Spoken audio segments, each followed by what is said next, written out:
中美围绕南海的较量持续不断，中国只有两手抓，才是应对强敌的有效之策。大家好，我是肖一华。新年伊始，美军航母又来骚扰南海，明目张胆的在我国南海附近大秀肌肉，再次给予中国军事威胁。这是又想和中国正面接触，来一次真的硬刚吗？众所周知，在南海问题上，中美之间已经持续较量了多年，这2年双方摩擦也更加的频繁。但是美国真要和中国在南海开战的概率还是非常小的。首先，双方开战，中美都没有必胜的把握，美国有被拖垮的可能，并且在军事上也将遭受重创。其次，严重违背了中方一贯倡导的和平发展的理念。同时，美国全球霸权地位也可能随之受损，甚至不复存在。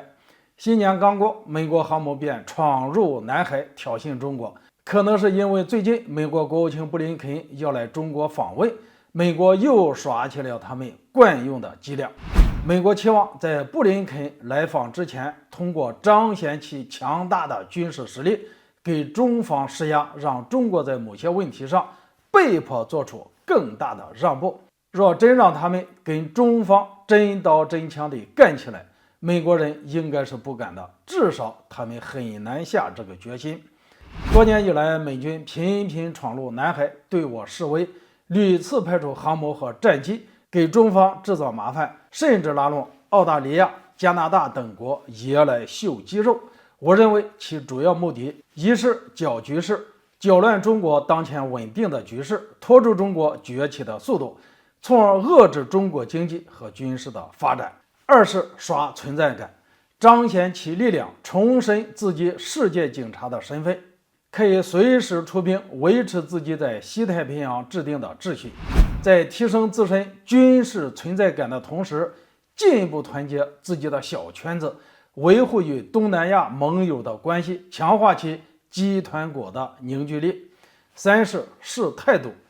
这种无休止的频繁侵入，只是美国对中国焦虑的一种表现，用来试探中国高层在南海问题上的态度。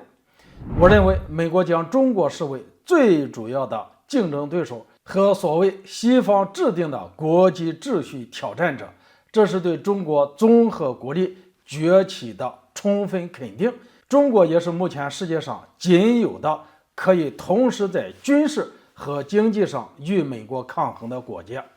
特别是这场新冠疫情之下，美国很担心疫情结束以后，由西方主导的世界局势可能会发生变化，所以3年来他们不停地给中国制造麻烦，不仅在南海、台海问题上，而且在经济贸易上也不例外，也是通过加大对中国周边海域挑衅频次来掩盖内心对中国的恐惧。正是因为如此，中国当下该做的是斗争和发展两手抓。该斗争的时候，对那些擅自闯入中国附近海域的航母、战机果断驱逐出去，绝不手软。同时还要加大力量发展中国的经济，并不断提升自身的军事实力，这才是应对强敌的有效之策。好了，今天就说到这里，咱们下次见。